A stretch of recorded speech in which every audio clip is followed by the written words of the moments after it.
hissələri isə özü düzəldir, yeni dizayn verir. Masallı rayonunun Türkoba kənd sakini Oktay Rızayev uşaqlıqdan maşın həvəskarı olub. Atası ilə birlikdə təmir sexində çalışıb. Sonradan özü də yeni model düzəltmək həvəsinə düşüb. O hazırda yeni avtomobil yığır.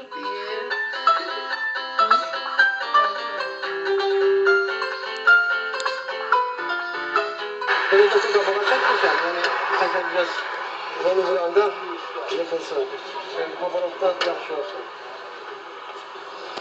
Beşotka da, necə deyirlər, Polaşa dəmirlərdəndir, üzüm yapmışım onda.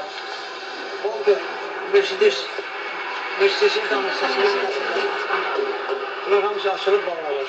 İdman üslubunda düzəldilən maşının qapıları həm yana, həm də yuxarı açılır. Payız-qış aylarında istənilən zaman üstünü bağlamaq mümkün olacaq. Ustanın dediyinə görə modelin motorunda aparılan dəyişiklik nəticəsində gücü 200-220 at gücünə çatdırılacaq. Yanacaq sərfiyyatı isə 100 kilometrə 9 litr nəzərdə tutulub. Yeni avtomaşının elektrik avadanlıqları bütünlüklə xarici modellərdə istifadə olunan cihazlarla təchiz olunacaq. İçəri isə, necə deyirlər, beşik, tribor, zaten BMW triborlarıdır. Ekranlar hamısı inemarkanda, yəni xarici maşınlarıdır. Oktay Usta maşına Totaz adını verib.